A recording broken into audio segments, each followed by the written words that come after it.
What's up, y'all? Want to welcome you back to the HuntStand Podcast, Season 2, and this is your host, Will Cooper. The HuntStand Podcast is your weekly source for insightful conversations with veteran hunters, dedicated outdoor enthusiasts, and top industry personnel. I'm going to have guests on here who are true experts in their field, diving into the captivating world of our industry and the great outdoors. With each episode, you, the listener, will receive invaluable knowledge, tips, and guidance on how to enhance your skills in the wild and in life. Tune in to be entertained, informed, and driven to reach new heights. The HuntStand Podcast is brought to you by Yamaha and its full line of class-defining, adventure-seeking motorcycles, ATVs, and side-by-side vehicles.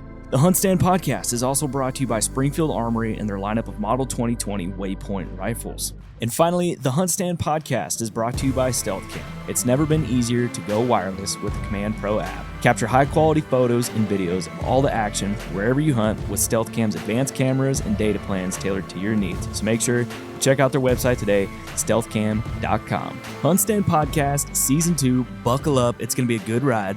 Let's go. We are good to go, man. Mike, you ready to get this thing rolling? I am. All right, Mike. Well, man, welcome back to the HuntStand Podcast. I know we got to talk last year, so it's good to have you back on the podcast today. It's good to be here. Good to join you.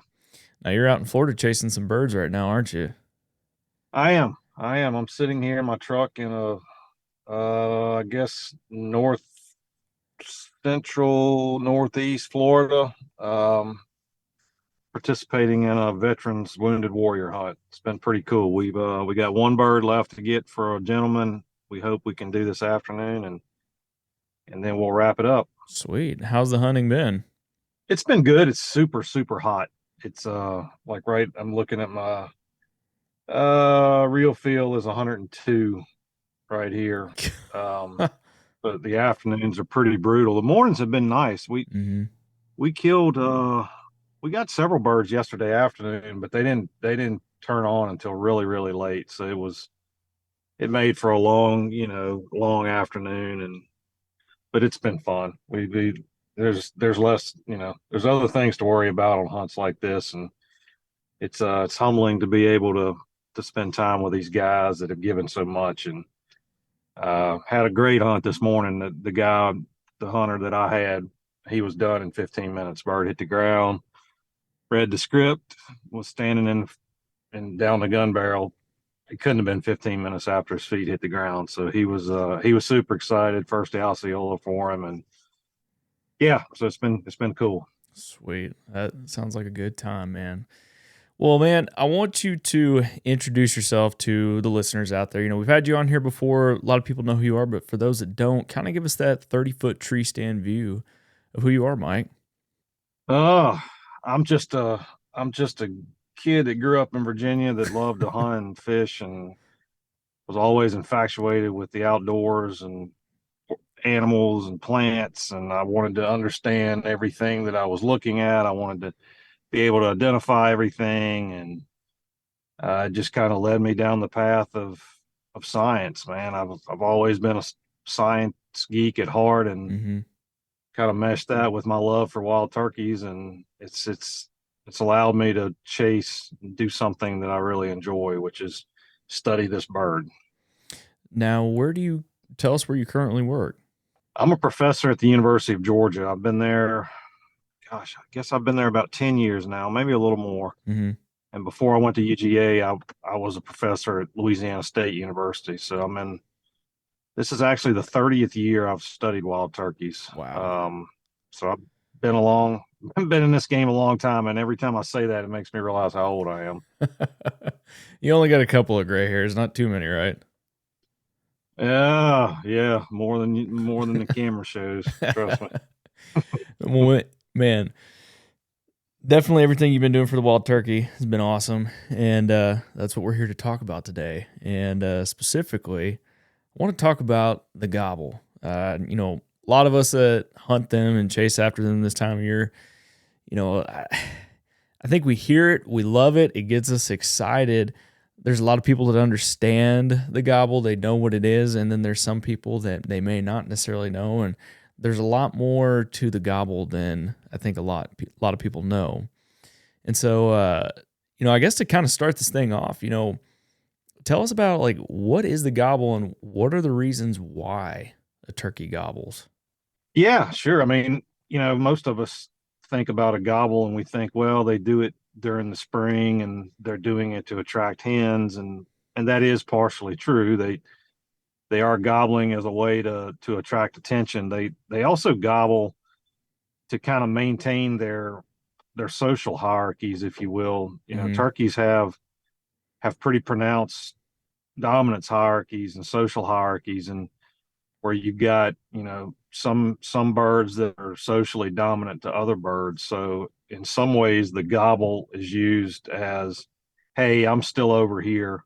Yeah. Kind of you stay where you are and I'll stay where I'm at type of thing. And but turkeys gobble all year round. It's common to hear birds in the fall and in the winter and even in the summer, although I don't hear gobbling as much when it's super, super hot. Mm-hmm. But yeah, I mean, you'll hear birds gobble all year, although obviously they're doing it more often in the spring when they're trying to attract attention and they're trying to, maintain these social hierarchies. Okay. So, I mean, what is a Jake or a Tom, like what are they physically doing or biologically doing to push out a gobble? It's just a vocalization like you'd have with, for instance, I'm sitting here in Florida and there's sandhill cranes on this Yeah. property that are, that are making their trilling, fluting type call. I mean, it's just a forced exhale, basically a scream, if you will, Mm-hmm.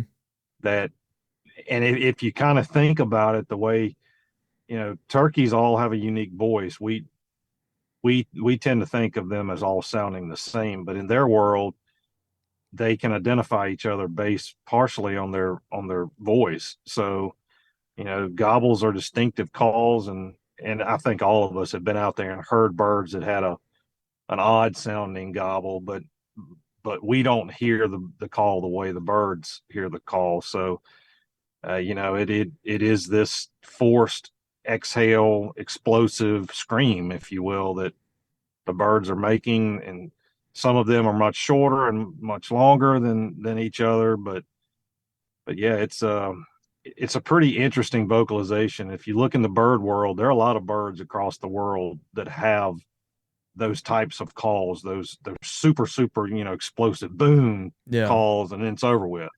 Um, and it's designed, obviously, it's designed to carry through the air. It's designed to draw attention. It's designed to allow hens to locate the source of the sound, not just, hey, I'm over here, but hey, I'm right here. And that you kind of put all of how toms behave into you kind of think about that. And they gobble a lot in the tree. They move around in the tree. You watch birds, they're turning in different directions as they're gobbling. They're announcing their presence. We know that they pick roost locations, at least partially based on sound attenuation, which is what that means is they pick roost that are going to allow sound to carry and not be shredded all up by the environment. Because that's an important part of their ecology. They need that gobble to carry and pierce through the air. And most of us, turkey hunters love a calm, crisp morning when that gobble carries like it does this morning. For instance, here in Florida, sounds didn't carry very well. We actually had a bird on the ground later in the morning that we were watching gobble at 250 yards and you couldn't hear it. And it was because the environment that bird was gobbling in, which had all kinds of palm and palmetto, and it just shredded up the sound before, even with very little wind, it just tore the sound apart to where it really couldn't reach us. So that's probably more than you ask, but yeah, there's a lot to that call. I've always wondered, yeah, because it's just like, how does that smaller animal kick out such a freaking loud sound? I never understood how they can do it. And so, how do they spit and drum? That's a a hotly debated thing in the turkey world. If you you can get on social media and ask people, hey, what is it? Yeah. And you'll get all kinds of answers. We don't really know exactly what it is. That I tend to think from talking with people and being around captive birds Mm-hmm.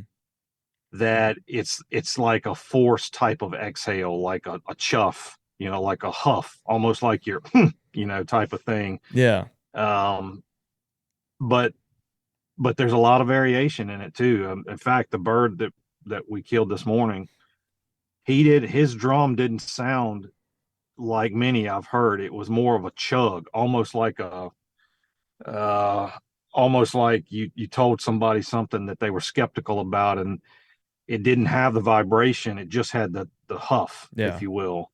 It almost sounded like he was gurgling, and I've heard that before, but it was pretty unique. So that's a call and a sound we just don't understand fully.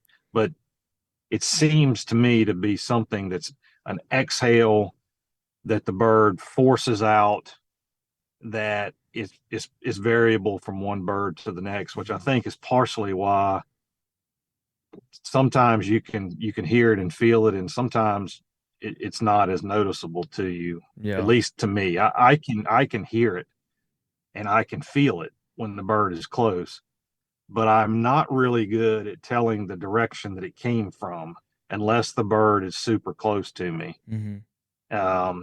And I've talked with other hunters that have told me the same thing. Some people really struggle to pinpoint the direction. And that's interesting because the drum and that's a turkey's way of telling a hen, I'm right here. I don't need to gobble anymore. I'm super close. Come to this sound. So in their world, and if you watch birds, when a tom is strutting, if a hen is nearby, she just walks straight to him. I mean, Yeah. they can pinpoint the sound much differently than we can. But it's just funny to me that I suck so bad at telling the actual direction of it, when in their world it's a call to tell the opposite sex, I'm close to you, just come to the sound and you'll find me.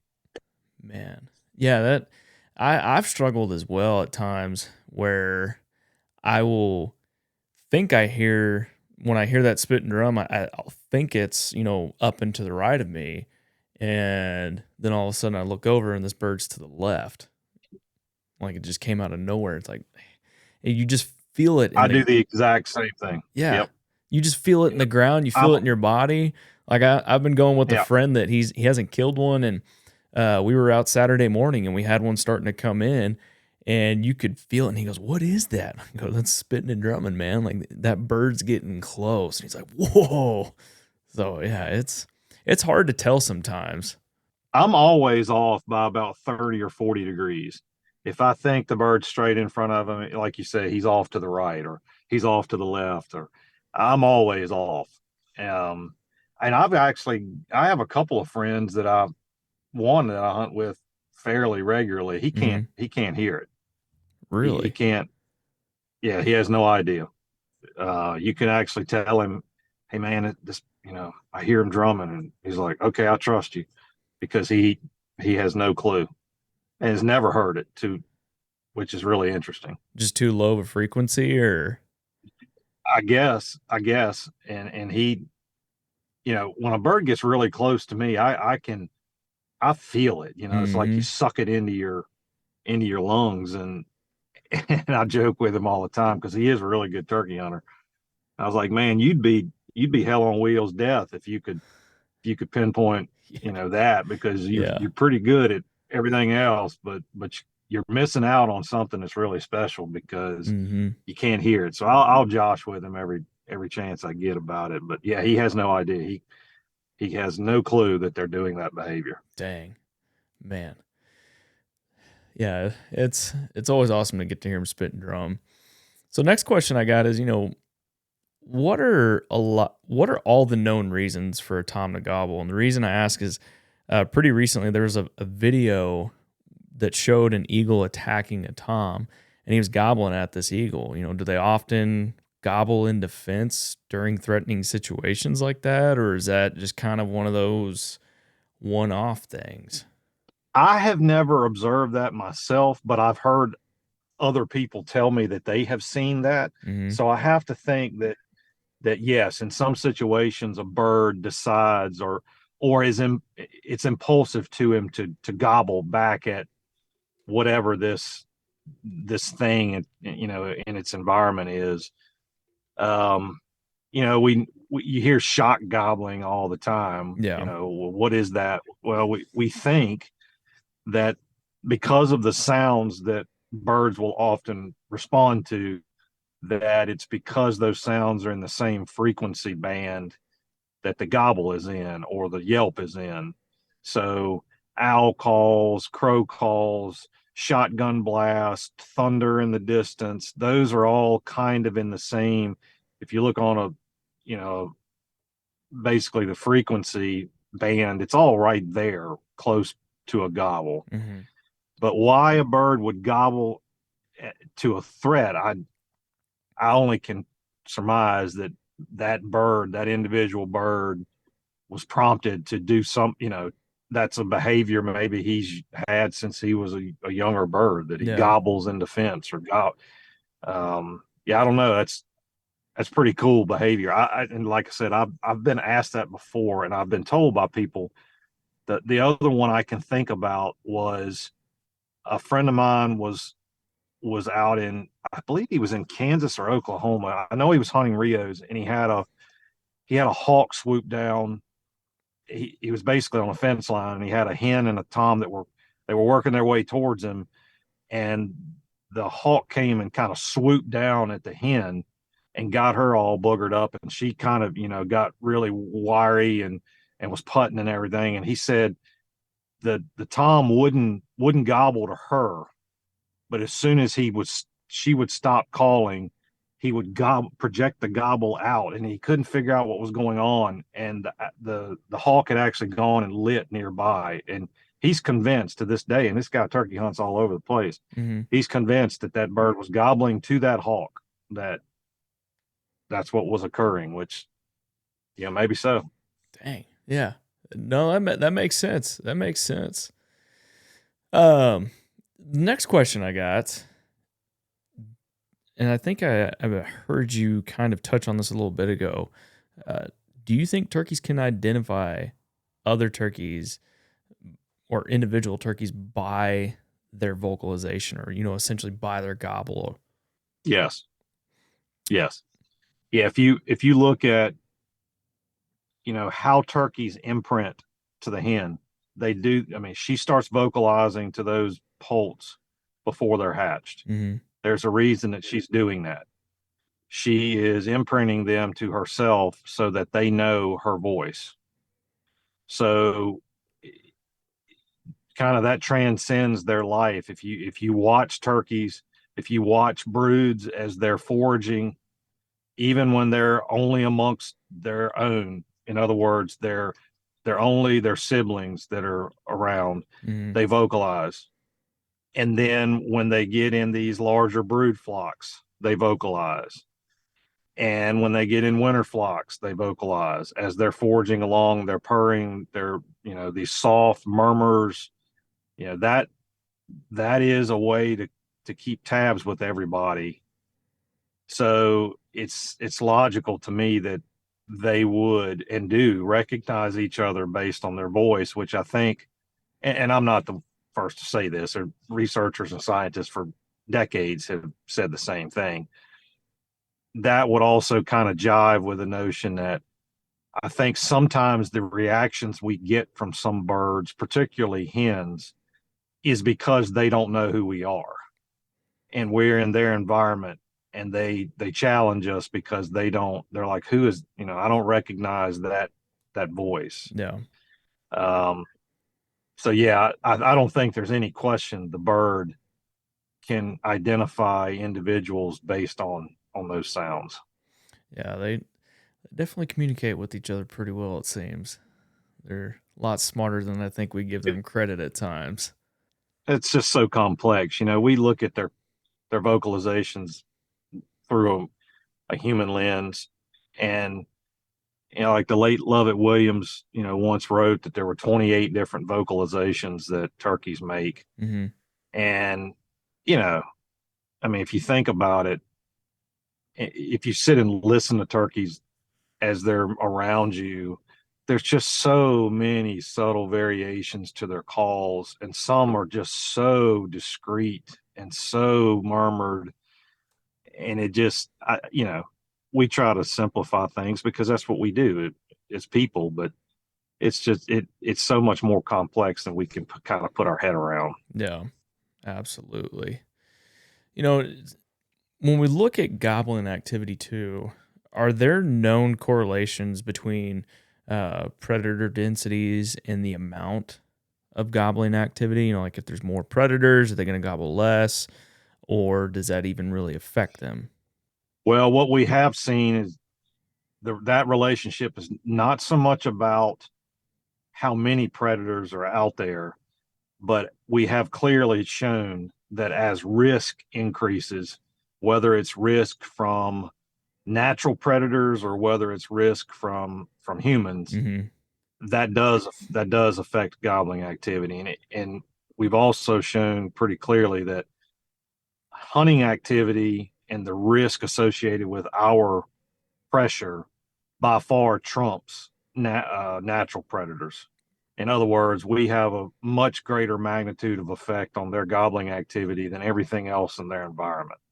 They perceive hunting pressure and hunting activity in a way that it dictates their gobbling activity, which is why we see dramatic declines in gobbling activity on heavily hunted sites, Yeah. whether it's private or public Mm-hmm. sites. And we see very little. In fact, if you look at the gobbling data from one of the sites we work on that's not hunted, and it's 200,000 acre site, that you see that this perfect bell curve, that gobbling spans several months in the spring. There's a predictable top of the peak, and then it slowly declines. And because there is no risk from hunters on that site, whereas on the other sites that we work on, even if the hunting pressure is pretty light, you still see the signal. You still see the drop in gobbling activity. That's not just birds are being killed, but other birds are curtailing their gobbling activity because they see a risk out there to doing that behavior, which again is drawing attention to themselves. Mm-hmm. They see risk involved with that, so they don't do it as much. Yeah. Man, that's where my next question was going, was asking about the hunter impact. That definitely makes sense, because I mean, if you think about it in like an area like you're talking about where there's no hunting, I mean, they know there's predators and there's that risk associated. But yeah, like you said, I mean, it's just the amount of pressure we put on animals is pretty astounding. I mean, in those ones where y'all found that they were impacted, were those places that a lot of birds were getting shot, or was it just merely the presence of hunters without, let's say without the sound of the shotgun going off, right? Yeah. It's a little bit of both, but it's mostly associated with just the risk, just Mm-hmm. the pressure. You see the same signal on, even on sites that are not as heavily hunted. And it's not just vocal birds are dying. It is a combination of vocal birds are dying or being spooked, and birds that are also out there that are surviving each day of the season. They're not gobbling as much, and most of their gobbling is in the tree. And that's something I have personally observed throughout my entire life of turkey hunting. Is it's pretty predictable when a bird has been pressured. Once he hits the ground, it's over with. Yeah. And I see it. In fact, this property I'm on is not heavily hunted, but still, these birds hit the ground and they don't talk a lot. Mm-hmm. And that does make sense if you think about it. They sleep in a tree for a reason, and that's because they're free in their minds. They're free of risk in that tree. Why not? If you're going to do something that draws attention to yourself, do it there, because that's the safest environment you have in your home range. And when you get down on the ground where things can get you, shut up Yeah. and don't be as vocal. Yeah. And that's what the data show. Almost all gobbling is within about 30 minutes. It's either in the tree or about 30 minutes after they hit the ground. Once the hunting season starts, it's pretty much all around the roost site. I think 75-80% of all gobbling is right there around that tree. Are they known? I mean, when it gets into this season, how far will that bird typically travel from a roost in a normal day? Really depends on the subspecies. Easterns we see, they may have during the spring, they may have 1,000, 2,000, couple thousand acre home range, and they tend to use it in pockets. So they may use a roost here tonight, and then they're a half mile down the road at another roost tomorrow, and they may stay there 2 nights, and then they go over a half mile to the east. And so they kind of use their ranges in these pockets, and they will travel quite a ways from that roost in a day, depending on the circumstances. But most of the time, they do not. Think, 500, 600, 700 meters in a day, draw a circle around that roost site. If possible, he's going to stay in that area, and that should make sense. I mean, if he has to travel, he's at more risk. Yeah. So, you go out west and you see some ridiculous behaviors. Like, people have hunted Merriams. Those jokers sometimes will fly down and they're a mile down the road, in an hour. And Rios are kind of known to do some of the same things. Rios will, because their roost sites are so limited, they may only have one or two roosts in their entire range. Sometimes they'll hit the ground and they don't move very far, and sometimes they hit the ground and they're booking it, headed to some part of their range. And so it really kind of depends. If you're out west, expect to travel away from that tree, and if you're in the east, a lot of times they're not moving that far. Mm-hmm. Makes sense. Makes perfect sense. And talking about subspecies, it sounds like each one has their own nuances and what they do and how they do it. Are there certain subspecies that are prone to gobble more than the other? I can just tell you based on my own experience. I mean, there's no research showing this quantitatively. Mm-hmm. I think all things being equal, if birds are not pressured, it really doesn't make a whole lot of difference what subspecies it is. They'll talk to you on up into the morning. I have just found in my own experience that if you're around a Rio roost or multiple roost, it's absurd. It's funny. I laugh every time I go to Texas on well-managed properties and hear the amount of gobbling that occurs. It causes you to chuckle. To me, it does, because Rios live in a really open environment. Sound travels a really long way, particularly if you get it out in places like the hill country where you've got some air between roost sites. Mm-hmm. And one group of birds will gobble, and the next group will gobble, and the next group will gobble, and then the crescendo goes back, and it's just back and forth and back and forth, and it doesn't stop until they hit the ground. And whereas, this, for instance, this bird we killed this morning, I think, don't quote me on this, but I think he gobbled 6 times in the tree, and he was the only bird that we could hear, so he wasn't really motivated to gobble. He cut me off on the 4th gobble, and he gobbled 5 times, and he gobbled once on the ground halfway to us, and that was it. So I think it depends on how much pressure the birds have gotten, to some degree, the subspecies, and then also whether there's other birds around. If you're the only show in town, there's not really a lot of motivation to gobble a lot. Mm-hmm. If you have hens around you and there's no other, you don't have any competition, once the hens know you're there, why continue to just gobble to gobble? That Yeah. doesn't, ecologically, that doesn't make sense. So I think there's a lot that goes into that. Yeah. Yeah. Will a hen gobble? They'll try. They'll try. Yeah. There's some cool video. If you go online, there's some cool videos of hens making, obviously it doesn't sound the roar of a tom, but Mm-hmm. yeah, they will make a gobble. In fact, last year, I think it was last spring, I posted to my social media accounts about hens strutting, and I was actually stunned at the number of messages that I got with attached videos of hens gobbling.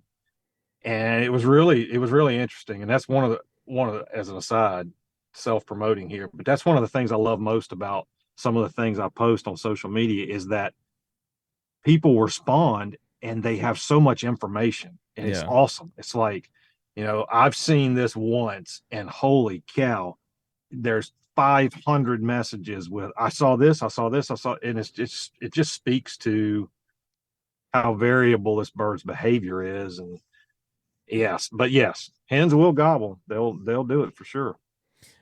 Why would they gobble? Is it kind of the same reason as a tom saying, "Here I am," establishing dominance? Like, why would they do it? I think it is dominance. I think from what the people I've talked to that have observed it, and several people that are accomplished turkey hunters that have seen it a number of times, it seems to often be associated with she's challenging something.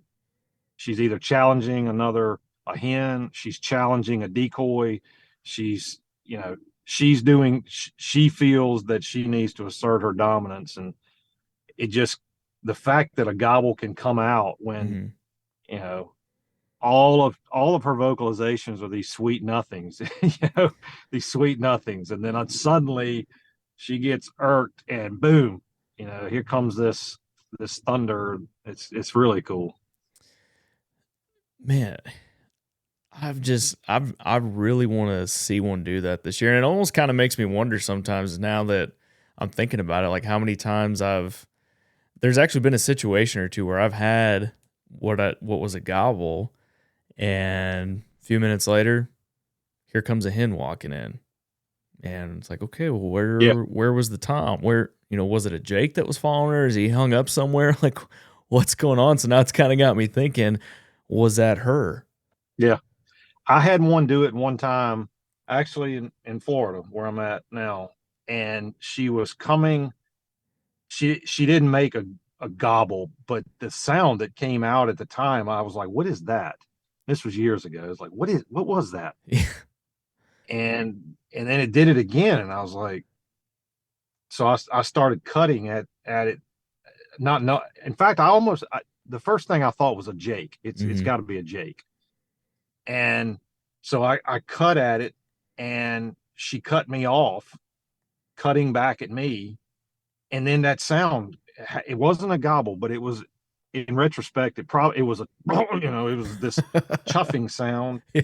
And sure enough, she comes around the corner, and I remember thinking at the time that was really bizarre. Gosh, it's 10 or more years ago. And now I think that's probably what she was doing. And because she was really worked up, she didn't know who I was. She wasn't happy I was there. And she told me, in fact, she told me walking to me, and she told me walking off. And I actually had to spook that bird to get her to go away from me. Mm-hmm.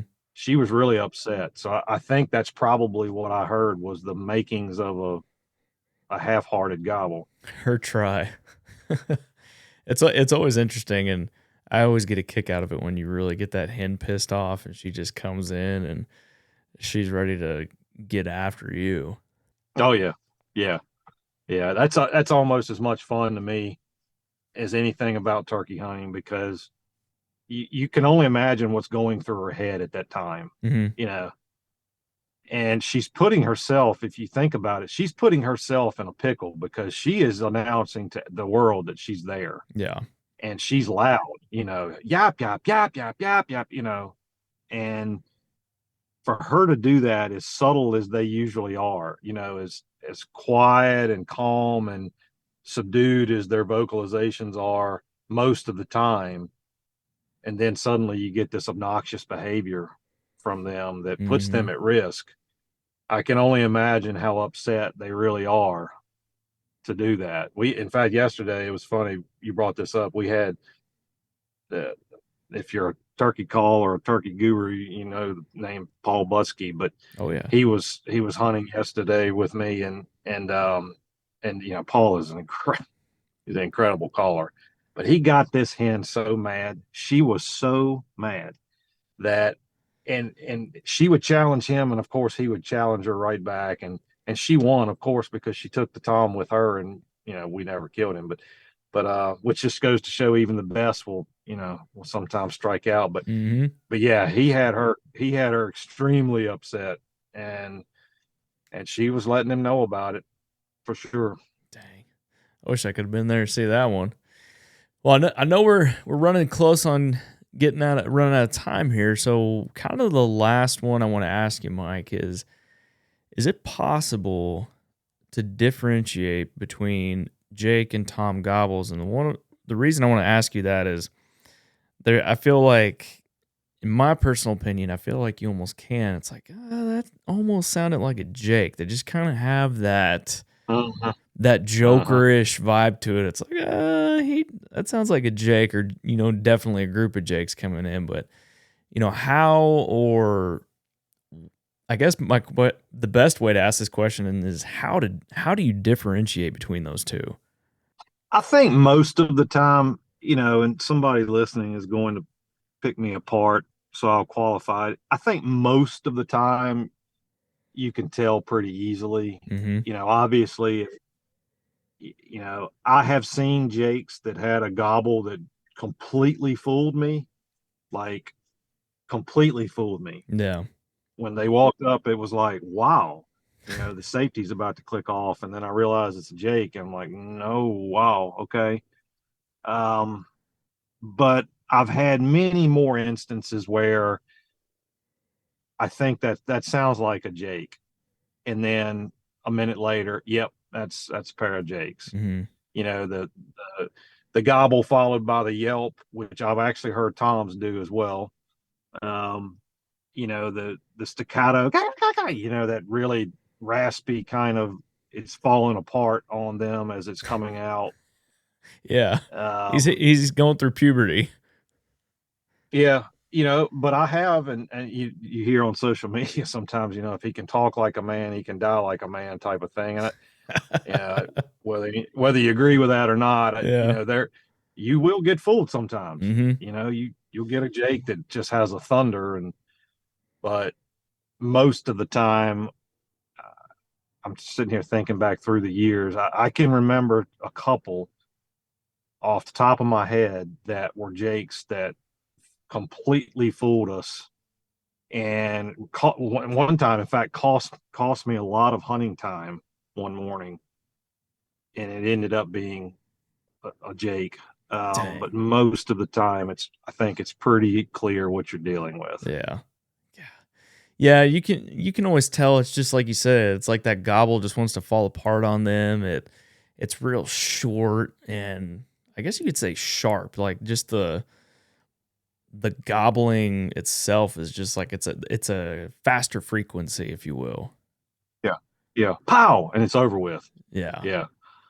The ones that get, the ones we all live for is obviously the one that is so deep and goes on that you feel in your chest, and he gets there, and when he screams in your face, it's like, you flinch because you've done it so many times, but yet it's so cool. Yes. And that gobble, boom, and it's right in your ear, and it's like, oh my gosh, I just felt that in my toes and the top of my head, and yeah, that's the ones you live for. Yeah, that's the one that when you hear him gobble, you're like, yep, that's 11-inch beard and 2-inch spurs on that guy. That's that one you want. Yeah, that was yesterday. That was the bird yesterday. we had a bird that was screaming his head off in our back door, and he would not he only needed to come 20 yards, and he would not come around the corner, and we were pinned down. But man, that bird was gobbling so loud. It was just, I could have sat there and listened to that for a week. It was just, it's so visceral when they get that close and they're lighting it up like that. It is, if you don't enjoy that, despite the fact that a trigger didn't get pulled, you need to quit turkey hunting. Yes. For sure. Yeah. 100%. Well, Mike, I know we're out of time here. So any kind of last, is there anything on the gobble we haven't talked about today that you'd love for the listeners to know? Not really. I would say, one thing to just pay attention to is,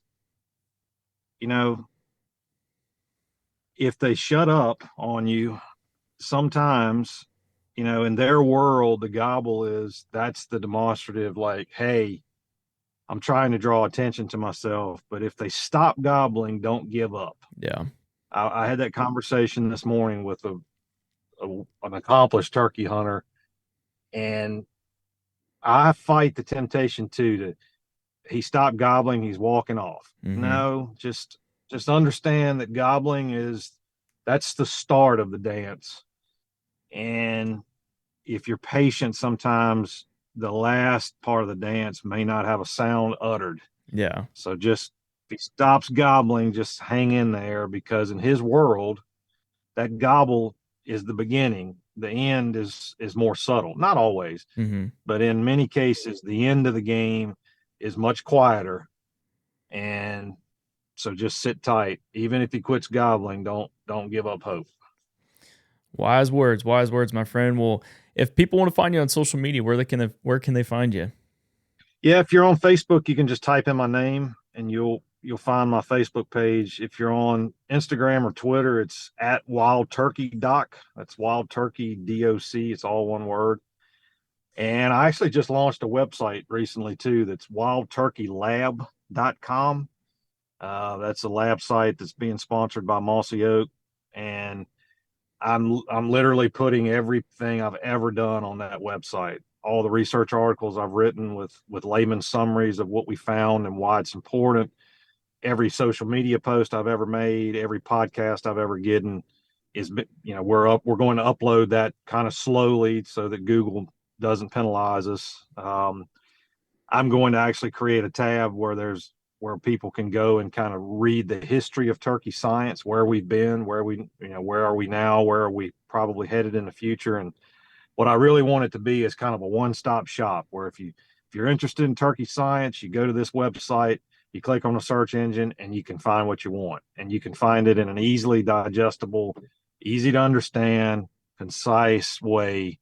So yeah, if you're interested, check it out, wildturkeylab.com, and keep checking it out, because we're adding content every few days. Heck yeah. I'll be sure to definitely drop that down in the description below for all the listeners. So Mike, man, really appreciate your time today. You're in the middle of a turkey hunt in Florida. Hope you get that last bird today. So just thanks again for taking the time today to podcast with me. Not a problem, man. Not a problem. And we're going to battle the heat, and I think we'll get it done. It's a worthy enough cause to go sweat for sure. This guy deserves it. Heck yeah, man. Good luck.